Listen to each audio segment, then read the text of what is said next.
Radio Vissou. Votre web radio locale. Bonjour chers auditeurs.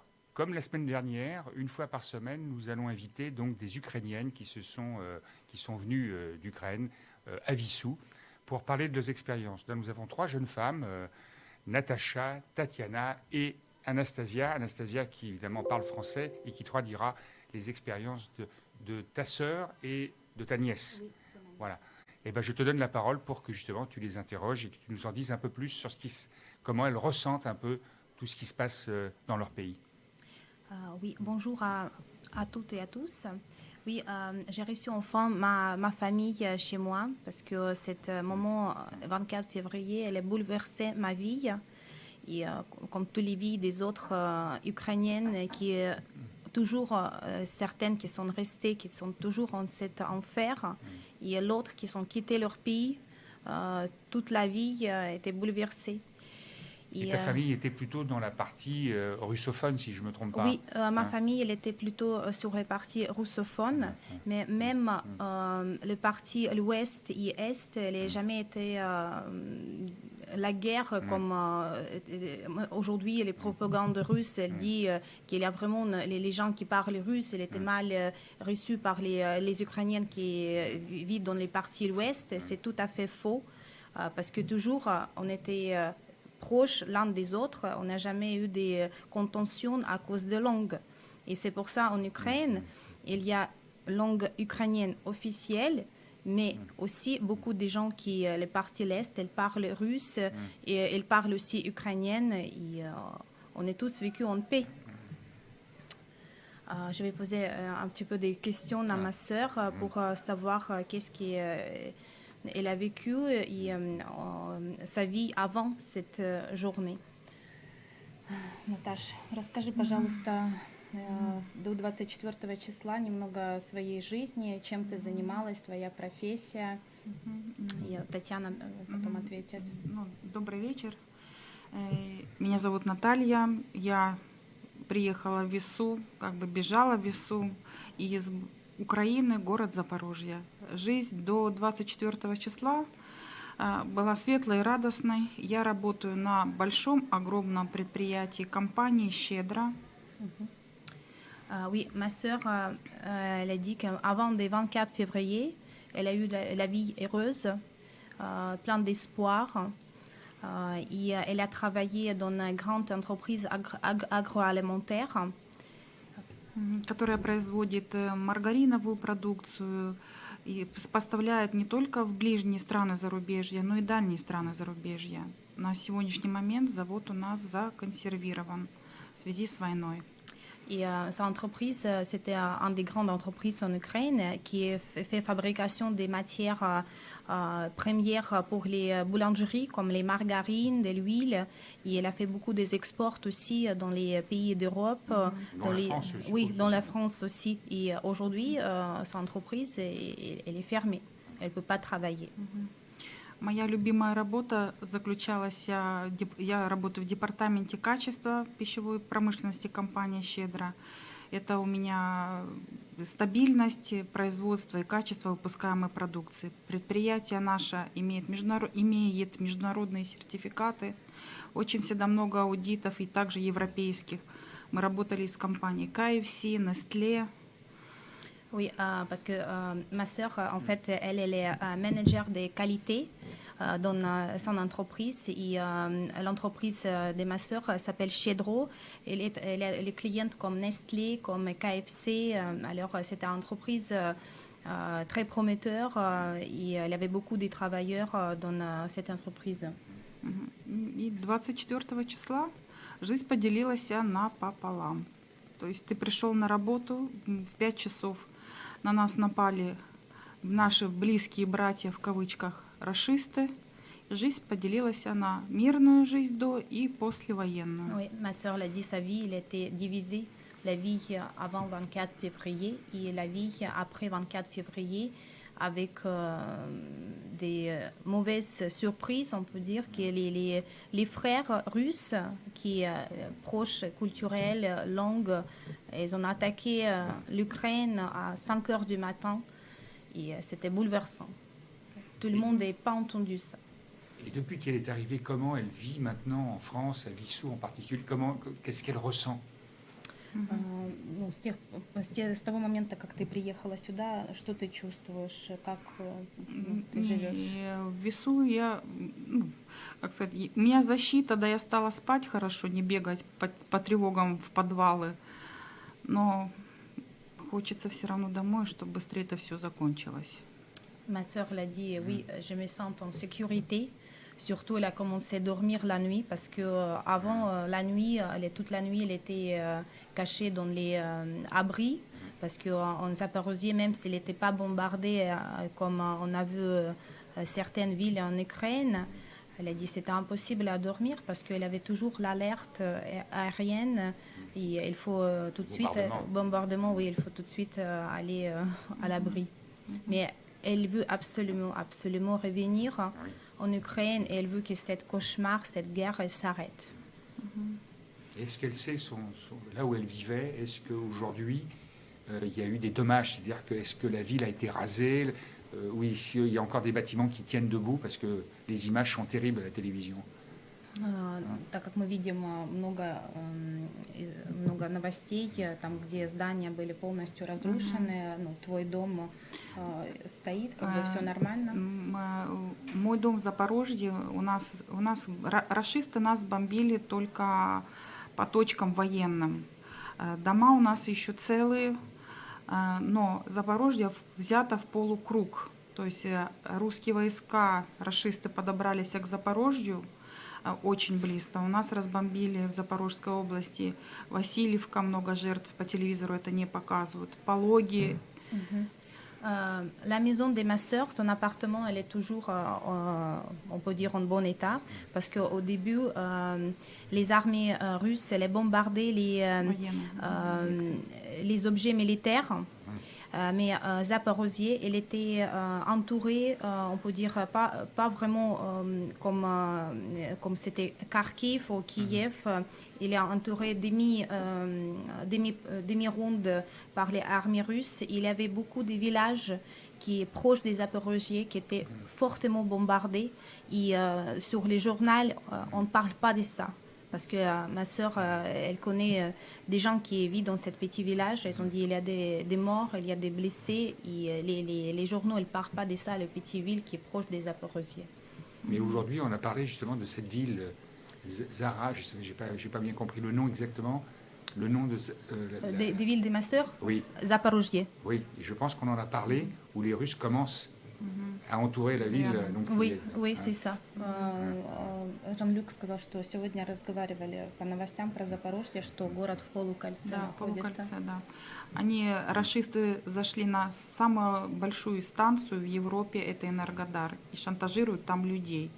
Просто-напросто шантажируют весь мир, что могут подорвать эту станцию, они неадекватные, может весь мир пострадать. Et les armées russes, comme vous savez, à côté des Zaporozhye, il y a des centrales nucléaires, un des plus grandes d'Europe, avec 6 turbines, 6 réacteurs. Et les armées russes, elle est déjà rentrée dans cette ville. Et les personnels des stations, elles ne peuvent pas sortir. Et en fait, elles menacent, si vous bougez, on peut faire mal à la station nucléaire et tout le monde va souffrir. C'est vraiment inadéquat и unacceptable. И морские города, у нас рядом море, Азовское море, рашисты хотят захватить выход в море. Город Бердянск, город Приморск полностью под их властью. Люди выходят, бастуют, но эти нелюди не пропускают туда даже провизию и гуманитарную помощь, чтобы только шла от рашистов. Et la ville Zaporozhye et son région, elle touche à la mer Azov. Il y a des villes comme Berdiansk, Primorsk, qui...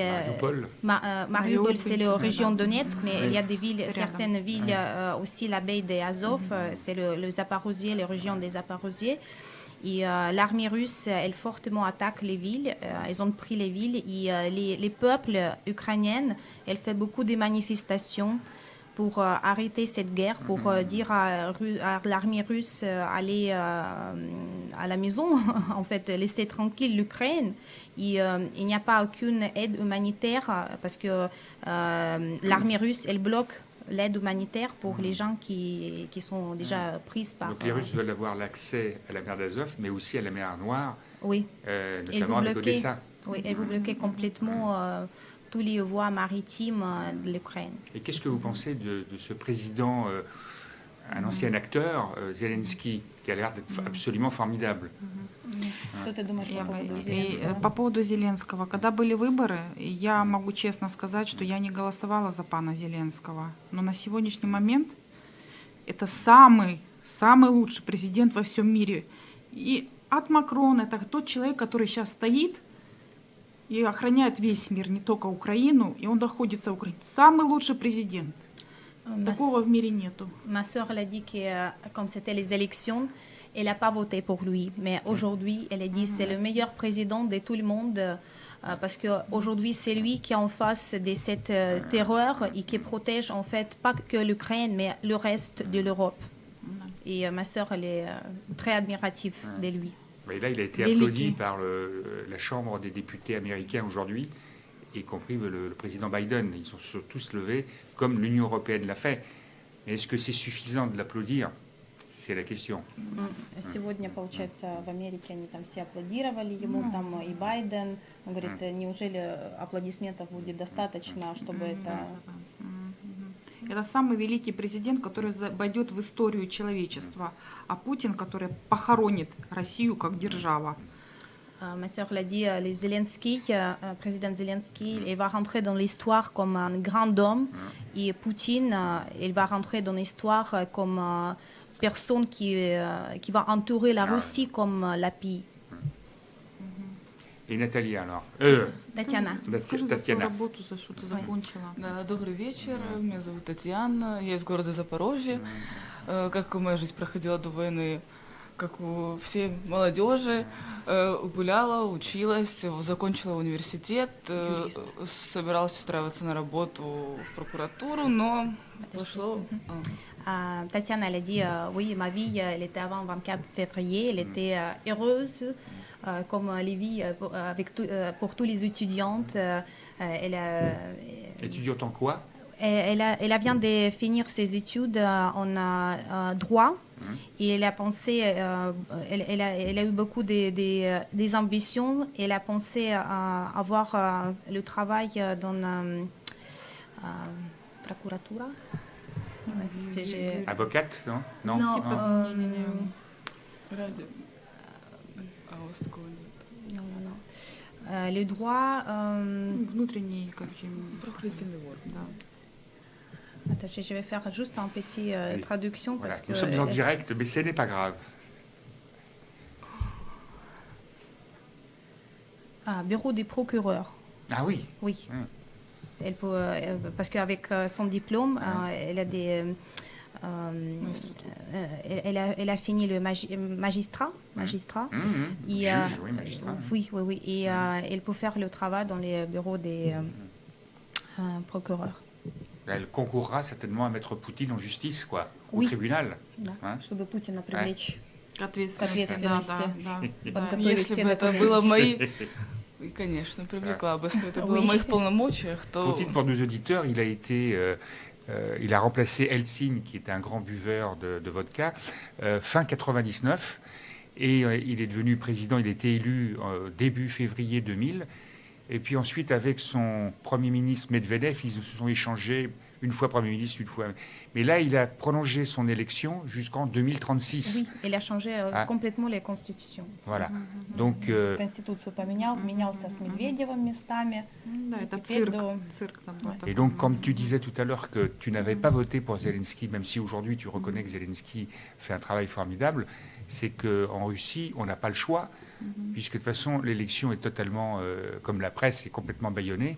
Et donc, quelqu'un qui se dit je suis président en 2021 jusqu'en 2036, et que ça a commencé au début 2000, je ne sais pas comment on peut dire dictateur ou homme autoritaire, mais c'est pas la démocratie, quoi. Donc, c'est une grosse différence avec avec effectivement nos Даже если pays. ты не голосовала за Зеленского, сегодня он великий президент. Да. Я тоже По не сравнению голосовала. с Путиным, который изменил Конституцию и провозгласил себя президентом до 1936 года, у россиян нет как бы такой свободы выбора, Нету, да, потому да. что пресса, полностью правительство, все подчинено ему. И Да. Да, мы свободны. Украина это свободный народ. Украина свободная, она будет всегда существовать, и мы победим.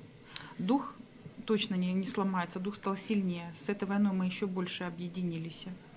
oui, l'Ukraine, ma sœur l'a dit, l'Ukraine, elle va gagner absolument, parce qu'avec tout ce qui s'est passé, tout le monde est, Oui, c'est oui, tout le monde est très uni. oui, très uni, et elle a dit, on va gagner absolument, absolument. Mais j'ai coupé Tatiana. Скажи, peut что continuer un занималась petit peu. перед этим, что помогала. Расскажи за день, 24 число, как изменил твою жизнь? Ну, вначале, конечно же, я не поверила. Мне позвонила мама в 7 утра, точнее, я еще спала.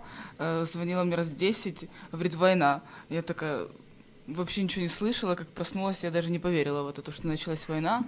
Ну, как жизнь поменялась, все планы на жизнь просто пошли коту под хвост. А так, Le 24 février, Tatiana, elle était dans son appartement parce qu'elle vit séparément de ses parents. Quel endroit À quel endroit Centre-ville, aussi Zaporozhye, mais D'accord. centre-ville. Parce que ma sœur, elle habite près de l'aéroport militaire, c'est pour ça elle a entendu toutes ces explosions et elle a appelé sa fille pour dire la guerre qui a commencé. Et Tatiana, elle ne croyait pas. Elle a dit, maman, mais qu'est-ce que tu racontes? Ben non, j'ai rien entendu. Et après, comme cette pensée, elle est venue dans l'esprit qui est, oui, c'est vrai. Et toute sa vie, elle était bouleversée, tous mes plans, j'étais dans la poubelle, en fait. Et le fait de se retrouver maintenant à Vissou, en espérant qu'elle revienne dans son pays, comment elle ressent ça aussi comme... Ну, ты тоже как ты чувствуешь в весу себя? ну, честно, все равно как не у себя дома, как бы дома комфортнее, привычнее, а тут, ну, все равно ощущается, мне дискомфортно. Все равно родственники рядом, но от там, де родився, там і пригодився. Я Україна. Україна в серці. Да, Україна в серці, Україна понад усе. J'ai pas compris, mais elle a le sourire, donc ça en dit long. Mais vas-y. Oui, Tatiana, elle a dit oui, même si je suis avec ma famille ici, Oui. mais toute vie est différente. Et elle a dit qu'absolument, elle veut revenir, retrouver sa maison, parce qu'elle a dit où tu nais, où tu vas servir. Et l'Ukraine, elle est dans son cœur pour toujours. Alors tu peux nous dire, toi, un petit mot, parce que tes parents sont arrivés il n'y a pas longtemps. Oui. Hein. C'est un grand soulagement pour moi. Mes parents ils sont revenus dans ma maison. C'était dimanche. On était allé chercher avec ma sœur à l'aéroport Orly. Elle était restée dans le bus 1 heure parce que maintenant, les gens qui viennent de Pologne, ils ne peuvent pas rentrer facilement, même si c'est la zone Schengen. Elle attendait le deuxième tampon dans leur passeport, j'imagine, pour contrôler tous les réfugiés qui arrivent de la Pologne, de tous les pays touchés en Ukraine. Et pendant cette heure-là, mon cœur il était battu. J'ai jamais ressenti les émotions comme ça. Moi, je dis, mais est-ce qu'elle était vraiment dans l'avion ou pas? Parce que j'ai eu pas de connexion téléphonique avec eux. Et c'était le moment difficile à attendre. Mais Et quel âge ils ont à peu près 70 et 71. Pas trop fatigués par tout ça quand même ça doit être- Oui, bien sûr, fatigués parce qu'ils ont passé 3 jours vraiment à la folie parce que c'était très très difficile à quitter la ville. La ville était bombardée le jour et la nuit. Et même quand le service qui s'occupait des transits entre Severodonetsk et Dnipropetrovsk, il a confirmé que le bus il va partir à 10h. Ils sont venus à 9h là-bas et c'était le bombardement qui a commencé. Elle était allée cacher dans un abri pour attendre le bon moment de calme pour prendre le bus et partir de cette ville. Et à Dnipropetrovsk, ils ont passé une nuit dans la gare était froid et à partir des 6 heures du matin, il a fait la queue pas possible Pour prendre le train. pour prendre le train. Et ils ont pris leur train après, je crois, 14 heures. Hein. Et la direction de Lviv. Et après, à Lviv, c'était plus facile. Mais je pense que c'est mes parents, quand ils vont se reposer, ils vont venir pour témoigner parce qu'aujourd'hui, j'ai plein de monde à la maison. Et aussi le travail, je reprends un petit peu mon travail parce que c'était pour moi 24 février. J'ai presque travaillé pas avec toutes les actions qu'on a menées ici à Vissou pour collecter l'aide humanitaire. Après, pour amener ma famille, d'abord ma soeur avec ma nièce et aussi sa copine avec son fils. Et après, les parents, parce que les parents, c'était le plus dur. J'ai même pas eu le temps calme pour parler de tous les détails avec mes parents. Mais je suis soulagée et je suis très heureuse qu'ils sont là en sécurité. Et demain, je sais pas, donc demain, ça sera jeudi, le Saphir, donc un petit bus de la mairie, va amener toute ta famille à la préfecture pour régler un certain nombre de papiers et de moyens matériels, etc. Et donc on est content de vous amener et notamment tes parents qui ont 70 ans, pour quand même qu'ils ne soient pas trop fatigués après tout ce périple. Et je voudrais dire aussi un petit mot, c'est que il y a il y a une maman et son fils qui est hébergé chez Madame Révol, Oui. qui est professeure des écoles à La Fontaine et qui est rentré donc à l'école depuis hier. Et donc on est bien content, il a 7 ans, il doit être en CE1.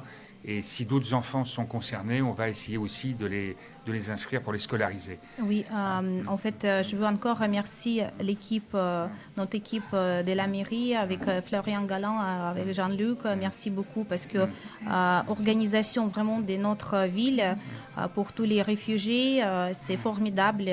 Il n'y a pas beaucoup de villes qui vraiment à fond aider les gens qui arrivent d'Ukraine. Mais il faut remercier déjà toi, parce que c'est toi qui as initié le tout début, et puis remercier tous les Vissoussiens qui ont amené énormément de... Oui, et qui continuent toujours. Absolument, Oui, qui continuent. D'ailleurs, oui. tellement ils continuent, c'est que la mairie, la salle des fêtes est quasiment pas mal occupée déjà par tous ces cartons, ces sacs de produits alimentaires. Alors on n'a pas trop besoin des produits alimentaires, ni trop de vêtements, parce qu'on a beaucoup de vêtements. Oui, il y a beaucoup de mais vêtements. c'est surtout les médicaments, les produits d'hygiène, les couvertures, tout ce qui est chaud, parce qu'actuellement en Ukraine, il fait encore des températures négatives. Mais j'en profite pour à la fois te remercier et remercier tous les Vissoussiens qui nous ont aidés à la mairie pour l'organisation. Et donc je vous dis à la semaine prochaine, puisque une fois par semaine, on invitera d'autres personnes, des Ukrainiens, enfin des Ukrainiennes plutôt, parce que les maris et les hommes sont restés là-bas pour résister à l'envahisseur russe, pour vous donner des nouvelles de ce qui se passe. Voilà, je vous souhaite une bonne soirée et bonne soirée à vous trois en tout cas. Oui, merci beaucoup. Merci. Merci à tous. Radio Vissou. Radio Vissou.